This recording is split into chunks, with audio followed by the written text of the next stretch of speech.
Hello dear students, model संस्कृति पाठशाला में आपका पुनः स्वागत है। आज के इस वीडियो में हम कक्षा 12वीं की राजनीति विज्ञान समकालीन विश्व राजनीति में दूसरा अध्याय, जिसका नाम है दो ध्रुवीयता का अंत। पहला अध्याय हम शीत युद्ध पढ़ चुके हैं और दूसरा अध्याय हमारा दो ध्रुवीयता का अंत है। तो आज हम इस अध्याय को विस्तार पूर्वक अध्ययन करेंगे। इस अध्याय की जो की फोकस हैं वो है शीत युद्ध क्या है, जैसा कि पहले अध्याय में भी बताया जा चुका है। विश्व वर्गीकरण कि विश्व के देशों को कितने भागों में बांटा गया है, द्विध्रुवीयता का अर्थ, सोवियत संघ का विघटन, सोवियत संघ के विघटन के परिणाम और द्विध्रुवीयता की समाप्ति। प्यारे बच्चों, शीत युद्ध का अर्थ आप पिछले अध्याय में भी भली भांति पढ़ चुके हैं, लेकिन मैं दोबारा से एक बार इस अध्याय में भी शीत युद्ध का अर्थ स्पष्ट कर देता हूँ। शीत युद्ध विचारधाराओं की लड़ाई होती है। इसका सीधा सा मतलब है कि शीत युद्ध दो विचारधाराओं, दो अर्थव्यवस्थाओं, दो महाशक्तियों और दो आर्थिक शक्तियों के बीच एक जवानी जंग थी। इसमें किसी प्रकार के हथियार का प्रयोग नहीं किया जाता, बल्कि आरोप और प्रत्यारोपों को हथियार के रूप में प्रयोग किया जाता है। इसमें कोई भी रक्त रंजित युद्ध नहीं होता। इसमें दो देशों के बीच राजनीतिक संबंध बिगड़ जाते हैं और दोनों देश एक दूसरे को शत्रु की नज़र से देखते हैं तथा एक दूसरे पर हमेशा शंका करते हैं। अविश्वासपूर्ण माहौल पैदा हो जाता है और देखने में ऐसा लगता है कि युद्ध जैसा माहौल है, परंतु युद्ध होता नहीं है। दोनों महाशक्तियां युद्ध के अलावा अलग अलग तरीकों से खुद को एक दूसरे से बेहतर साबित करने का प्रयास करती हैं और अवरोध के तर्क के कारण युद्ध का खतरा मोल नहीं लेते। यहाँ अवरोध की बात है। अवरोध का मतलब है कि दोनों देश एक दूसरे को अपने बराबर मानते हैं, शक्तिशाली मानते हैं, इसलिए वो प्रत्यक्ष युद्ध में उलझना नहीं चाहते। ऐसी स्थिति द्वितीय विश्व युद्ध के बाद देखने को मिली, जब दो नई महाशक्तियां संयुक्त राज्य अमेरिका और सोवियत संघ का उदय हुआ। इस स्थिति को स्नायु युद्ध भी कहा जाता है, यानी मस्तिष्क से लड़ा जाने वाला युद्ध भी इसको कहा जाता है। इसमें हथियारों का प्रयोग नहीं किया जाता। जोसेफ फ्रैंकल ने बहुत सटीक परिभाषा देते हुए कहा है कि शीत युद्ध को दो बड़े राज्यों के बीच मौजूद गहरी प्रतियोगिता, चालों अर्थात चालों और प्रतिचालों का सिलसिला माना जा सकता है। यानी एक दूसरे के प्रति चाल और प्रतिचाल, आरोप और प्रत्यारोप, एक दूसरे की अर्थव्यवस्था को किस प्रकार से क्षति पहुंचाई जा सकती है जिससे कि वो कमजोर हो सके, इस तरह का प्रयास शीत युद्ध में किया जाता है। विश्व का वर्गीकरण। प्यारे बच्चों, आर्थिक आधार पर हम विश्व को चार मुख्य भागों में बांट सकते हैं। पहला, प्रथम विश्व। मैंने बिल्कुल स्पष्ट लिखा हुआ है कि प्रथम विश्व में कौन से देश आते हैं। जिन देशों ने पूंजीवादी अर्थव्यवस्था को अपनाया है, उन सभी देशों के समूह को प्रथम विश्व कहा जाता है। द्वितीय विश्व, साम्यवादी अर्थव्यवस्था वाले देशों के समूह को दूसरा विश्व कहा जाता है। और मैंने इसमें साथ में रंग को भी प्रदर्शित करने का प्रयास किया है। पूंजीवादी देशों का अगर हम अपने मैप में देखेंगे तो इसी कलर में जो प्रथम विश्व मैंने लिखा हुआ है, इस कलर में ही आपको वो देश दिखाई देंगे और साम्यवादी देश लाल रंग में ही दिखाई देंगे। तृतीय विश्व यानी तीसरा विश्व विकासशील देशों का, जो 1940 और 50 के दशक में गुलामी की बेड़ियों से मुक्त हुए थे और अपने विकास की प्रक्रिया को गति देने का प्रयास कर रहे थे, ऐसे सभी देशों को हम तृतीय विश्व में शामिल करते हैं। ये ना तो प्रथम विश्व में शामिल हुए और ना ही दूसरे विश्व में शामिल हुए। चतुर्थ विश्व यानी चौथा विश्व ओपेक देशी। ओपेक देश का मतलब है Organization of Petroleum Exporting Countries. ये तेल निर्यातक देश हैं जिन्होंने अपना एक संगठन सितंबर 1960 में बनाया था, जिसको नाम दिया गया था ओपेक। तो इस प्रकार से हम विश्व का वर्गीकरण कर सकते हैं: प्रथम विश्व, द्वितीय विश्व, तृतीय विश्व और चतुर्थ विश्व। प्रथम और द्वितीय विश्व की दो महाशक्तियां आपको मैप में दिखाई दे रही हैं। बिल्कुल इस स्लाइड में मैंने क्लियर लिखा है, अमेरिका और सोवियत संघ। अमेरिका पूंजीवादी देशों का नेतृत्व कर रहा था, अर्थात प्रथम विश्व का नेतृत्व कर रहा था। सोवियत संघ साम्यवादी देशों का नेतृत्व कर रहा था। इसका मतलब है कि द्वितीय विश्व का नेतृत्व कर रहा था। दो ध्रुवीय विश्व का आरंभ होने का क्या कारण था? सबसे पहला बात आती है कि अर्थव्यवस्था का विस्तार। 1945 में जो हमारी 1945 से पहले महाशक्तियाँ थी, वो महाशक्तियों का लोप हो गया, वो उनका विनाश हो गया और एक शक्ति शून्यता की स्थिति पैदा हो गई थी। उस शक्ति शून्यता का फायदा उठाते हुए ये दो देश महाशक्ति के रूप में उभर कर सामने आए और दोनों देशों ने अपनी अपनी अर्थव्यवस्था का विस्तार करने का प्रयास किया, जिसकी वजह से शीत युद्ध शुरू हुआ। प्रथम और द्वितीय विश्व, इन्हीं को दो ध्रुव कहा जाता है और हम इस अध्याय में इन दोनों विश्व को दो ध्रुव मानकर अध्ययन कर रहे हैं और इसके आरंभ होने का पहला कारण था अर्थव्यवस्था का विस्तार, दूसरा सैनिक गठबंधन।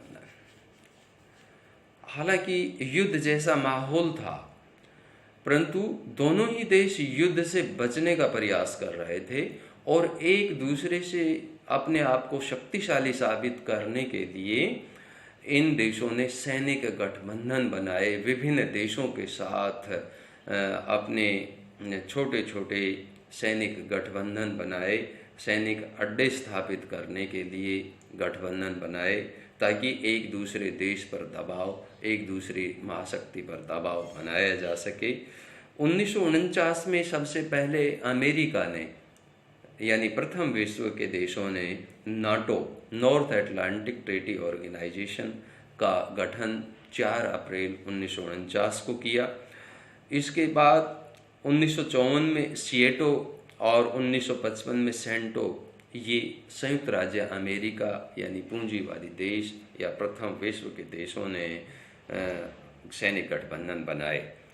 इन्हीं के जवाब में सोवियत संघ, द्वितीय विश्व के देशों ने वार्शा पैक्ट नामक एक सैनिक संगठन बनाया, जिसका गठन 1955 में किया गया। तीसरा, गुटबंदी। प्रत्येक विश्व यानी प्रथम विश्व और द्वितीय विश्व का नेतृत्व करने वाले एक मजबूत गुटबंदी के पक्ष में थे। विभिन्न देशों को विभिन्न प्रकार के लालच देकर, विभिन्न प्रकार से प्रोत्साहन देकर, उनकी राजनीतिक सत्ता को प्रभावित करके उन देशों को अपने गुट में जोड़ने का भरसक प्रयास प्रत्येक गुट उनका नेतृत्व कर रहा था। लगातार प्रयास किया जा रहा था। जिस तरह से यूरोप के बहुत सारे देशों में साम्यवाद के विस्तार के लिए सोवियत संघ ने प्रयास किया, इसी तरह से क्यूबा मिसाइल संकट आप लोगों ने पढ़ा, वो उत्तरी अमेरिका का एक छोटा सा देश था, जिसमें भी वहाँ के फिदेल कास्त्रो की सरकार को वहाँ स्थापित करवाया सोवियत संघ ने, और अपने वहाँ पर मिसाइलें तैनात कर दी। नंबर 4, अविश्वासपूर्ण वातावरण। दोनों देश एक दूसरे पर अविश्वास कर रहे थे, यानी कि विश्व के बहुत सारे देश जो जिस गुट से जुड़ गया था वो अन्य गुट के देशों पर विश्वास नहीं कर रहा था। विश्व में एक बहुत बड़ा अविश्वास का वातावरण पनप रहा था। हर देश दूसरे देश को शक की दृष्टि से देख रहे थे।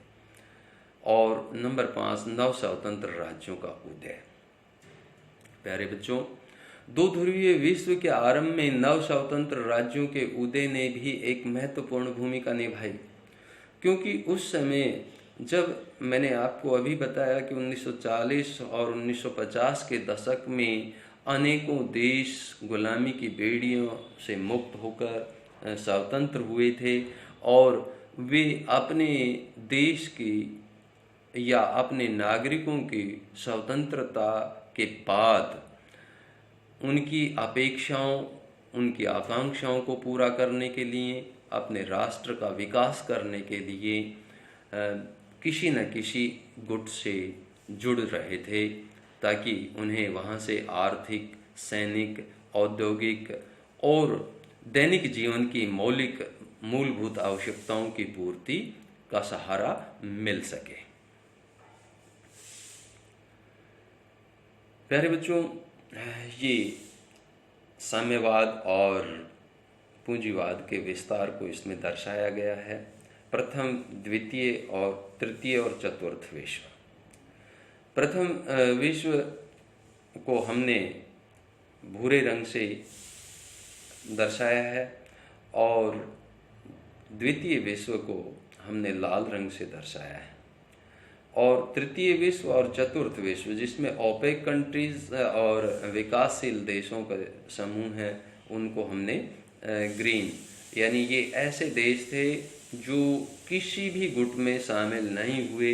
जिस तरह से 1961 में बेलग्रेड में गुट निरपेक्ष आंदोलन का शुरुआत हुई और उसका प्रणेता भारत को माना जाता है। गुटों के निर्माण के कारण, जैसा कि गुटबंदी के बारे में हमने पढ़ा है, तो गुटों के निर्माण के मुख्य जो कारण है वो यही है कि नंबर 1, महत्वपूर्ण संसाधन, कि किसी भी देश को अपने गुट में शामिल करने के लिए प्रत्येक यानी प्रथम और द्वितीय राष्ट्र ये देख रहा था, प्रथम विश्व और द्वितीय विश्व ये देख रहा था कि किस राज्य के पास, किस नवस्वतंत्र राज्य के पास कौन कौन से महत्वपूर्ण संसाधन हैं, खनिज पदार्थ हैं, सैनिक ठिकाने। एक दूसरे के सैनिक हमलों को रोकने के लिए अपने अपने सैनिक अड्डे उनके सीमाओं के नज़दीक स्थापित करने के लिए भी गुटों का निर्माण किया गया। भू क्षेत्र, तीसरा पॉइंट था कि किस देश का भू क्षेत्र कितना विस्तृत है, इस बात को ध्यान में रखकर भी गुटों का निर्माण किया गया। और चौथा आता है आर्थिक मदद, कि बहुत सारे देश इन गुटों में इसलिए भी शामिल हो रहे थे ताकि उन्हें आर्थिक मदद मिल सके।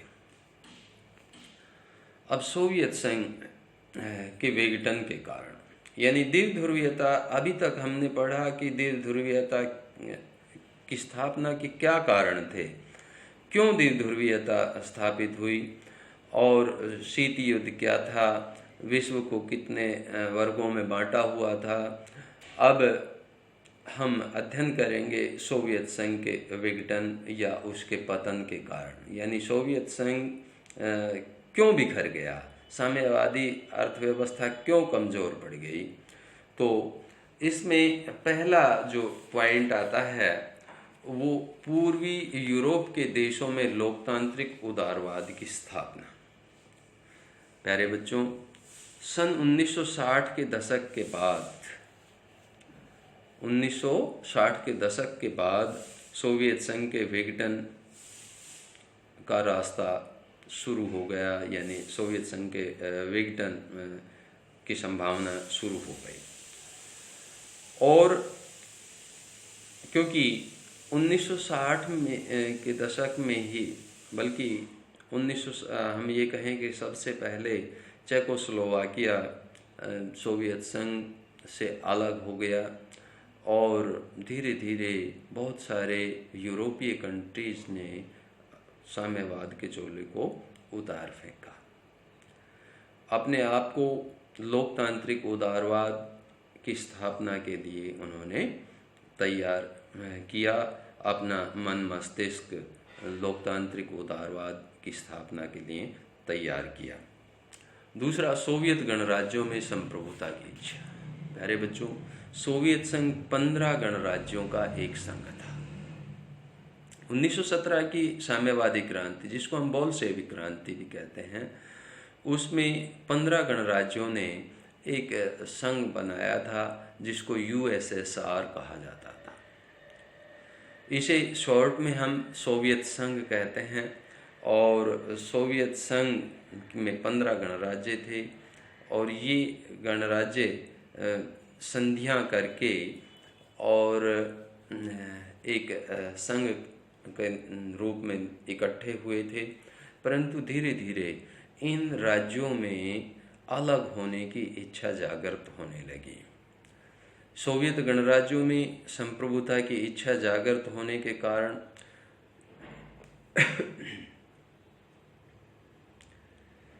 सोवियत संघ में के गणराज्यों में स्वतंत्रता या संप्रभुता की इच्छा जागृत होने के कारण सबसे पहले एस्टोनिया, लातविया और लिथुआनिया ने अपने तेवर दिखाने शुरू किए।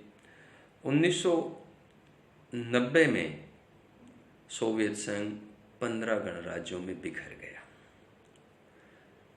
तीसरा कारण, आर्थिक ठहराव।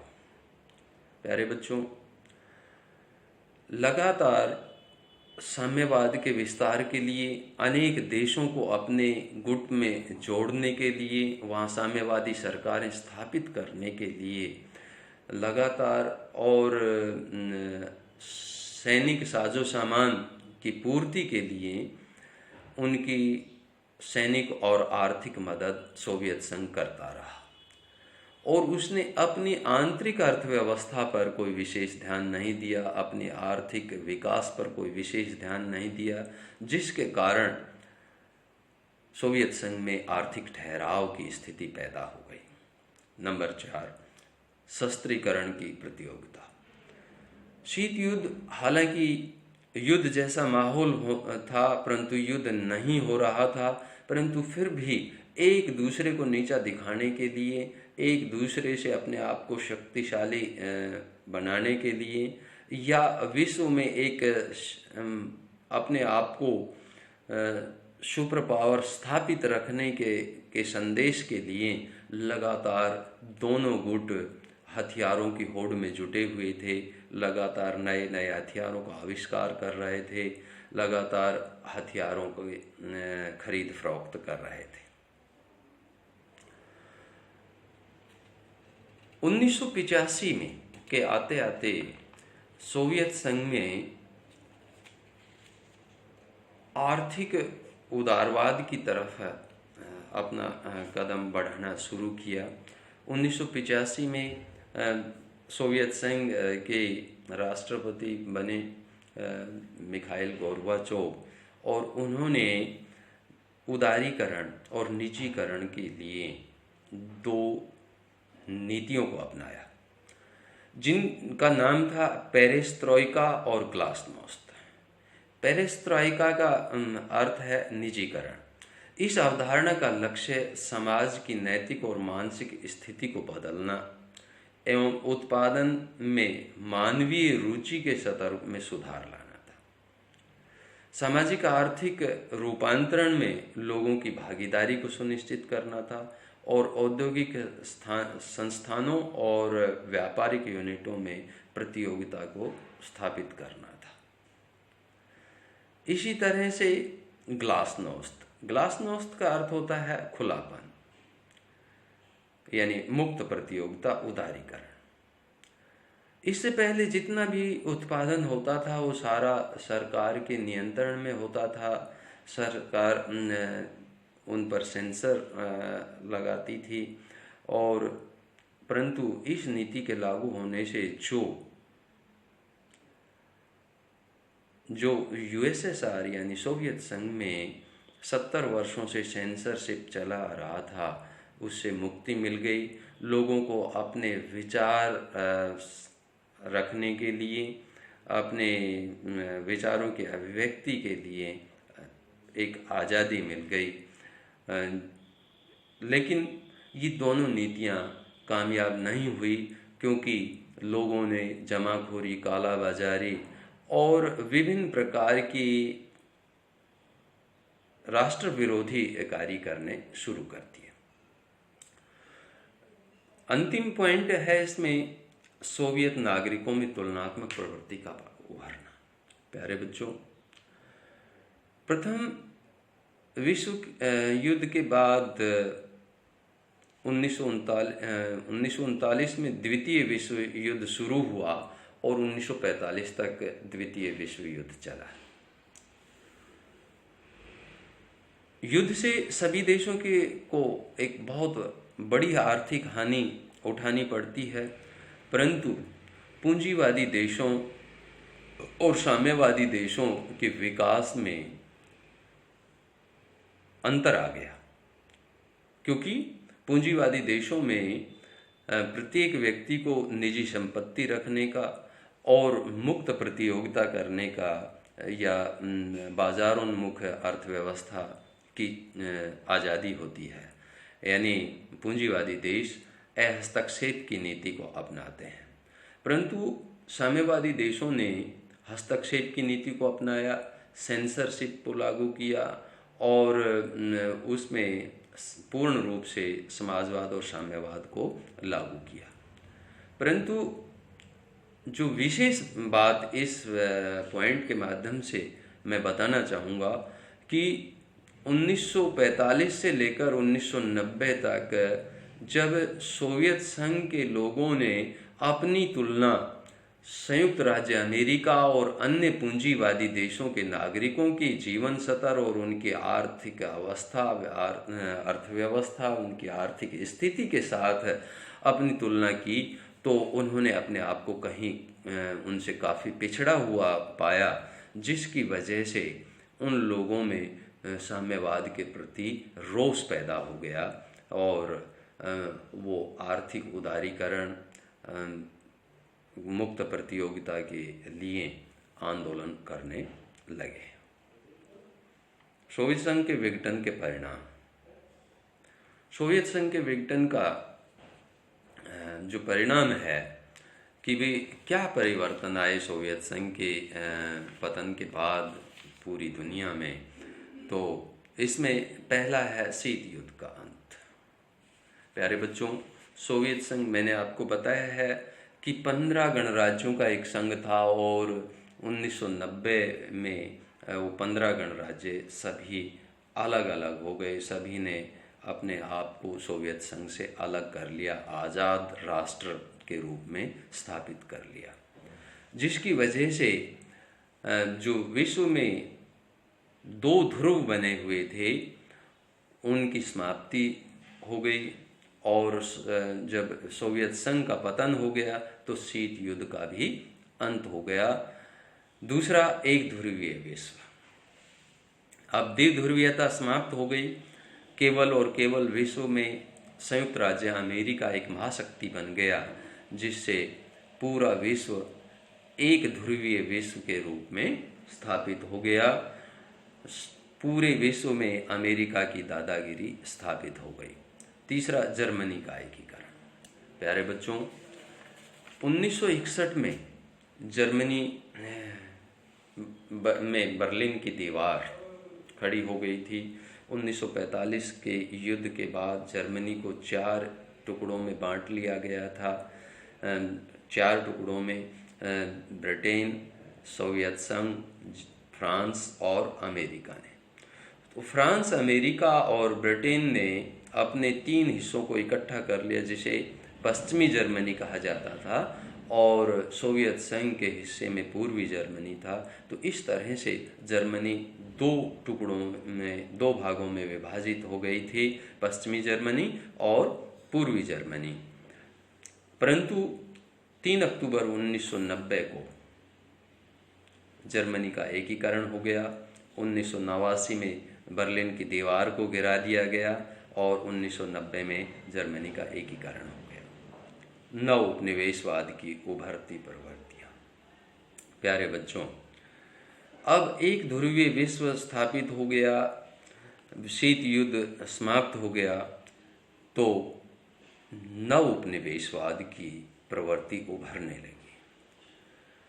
नवोपनिवेशवाद का अर्थ होता है कि किसी भी अन्य देश को प्रत्यक्ष रूप से गुलाम न बनाकर उसकी को आर्थिक रूप से गुलाम बना लिया जाए, उसे उसकी अर्थव्यवस्था का संचालन अपने हाथों में ले लिया जाए, उसके संपूर्ण प्रशासन का संचालन लेने की बजाय, अपने हाथों में लेने की बजाय उसकी आर्थिक गतिविधियों का संचालन अपने हाथों में ले लिया जाए। तो इस तरह से जितने भी पश्चिमी देश हैं या प्रथम विश्व के देश हैं, या हम ये कहें कि अमेरिका के समर्थक देश हैं, उन्होंने विभिन्न देशों की आर्थिक मदद करके उन्हें अपना नव उपनिवेश बना लिया। बाजारोन्मुख अर्थव्यवस्था में वृद्धि। प्यारे बच्चों, 1990 के बाद पूरी दुनिया में बाजारोन्मुख अर्थव्यवस्था की तरफ आकर्षण पैदा हुआ, क्योंकि दुनिया के पास और विकल्प ही शेष नहीं रहा था। अगर हम भारत की बात करें तो भारत ने भी 1991 से अपने आप को सीमित उदारवाद की तरफ कदम बढ़ा दिए थे, और आज भारत पूर्ण रूप से बाजारोन्मुखी अर्थव्यवस्था की तरफ अग्रसर है। और नंबर 5, यूरोपीय देशों में पारस्परिक सहयोग में वृद्धि। प्यारे बच्चों, यूरोपीय देशों में सोवियत संघ के विघटन के बाद जो सोवियत संघ के द्वारा उन देशों की राजनीति में हस्तक्षेप किया जाता था, वो समाप्त हो गया। पूर्वी देशों में लोकतंत्री आंदोलनों के पश्चात गैर साम्यवादी शासनों की स्थापना हुई, यानी लोकतांत्रिक उदारवाद की स्थापना हुई। इससे यूरोपीय राजनीति को एक नया स्वरूप मिला। पूर्वी यूरोप और पश्चिमी यूरोप के में अंतर कम हुआ तथा सभी यूरोपीय देशों में शांतिपूर्ण सह अस्तित्व एवं विकास के लिए आपसी सहयोग के एक नए युग का सूत्रपात हुआ, और उन्होंने 1992 में एक अपना यूरोपीय संघ बनाया, और जिसकी आज एक साझी मुद्रा है जिसको हम यूरो कहते हैं। और नंबर 5 अंतिम पॉइंट इसमें आता है शॉक थेरेपी। प्यारे बच्चों, शॉक थेरेपी का अर्थ होता है आघात पहुंचाकर इलाज करना, शॉक, झटका देकर। तो इसमें पूंजीवादी देशों ने अन्य देशों की आर्थिक मजबूरी का फायदा उठाकर वहाँ पर शॉक थेरेपी लागू की। इसका अर्थ ये है कि वहाँ की जो आर्थिक गतिविधियाँ हैं उनको पहले अपने अनुरूप, अपनी नीतियों के अनुरूप, अपने हित के अनुरूप वहाँ की आर्थिक गतिविधियों में परिवर्तन कराए, और उसके बाद उन लोगों को आर्थिक मदद दी। इसे विश्व में शॉक थेरेपी माना जाता है, क्योंकि उससे उन देशों की प्रभुसत्ता को काफ़ी क्षति पहुंची है। क्योंकि 2 प्रकार की प्रभुसत्ता होती है, आंतरिक और बाहरी प्रभुसत्ता। तो आंतरिक रूप से प्रभुसत्ता का मतलब होता है कि अपने विवेक से, अपने इच्छा अनुसार अपने देश की नीतियों का निर्माण करना। लेकिन शॉक थेरेपी के चलते इन देशों ने वहाँ की आंतरिक प्रभुसत्ता को अपनी नीतियों के हित के अनुसार परिवर्तित करा लिया, और ये लालच देकर कि अगर ये नीतियाँ हमारे अनुसार नीतियाँ वहाँ स्थापित करें, आर्थिक गतिविधियाँ शुरू करें, तो हम आप लोगों के यहाँ आर्थिक निवेश और आर्थिक सहयोग करेंगे। Always be optimistic. प्यारे बच्चों, हमेशा आशावादी रहिए। इस वीडियो में मैंने संपूर्ण पाठ को कवर किया है। आशा है आप लोगों को बहुत अच्छे से समझ में आया होगा। वीडियो को बार बार देखें और मेरे चैनल को सब्सक्राइब करें। Thank you. जय हिंद, जय भारत।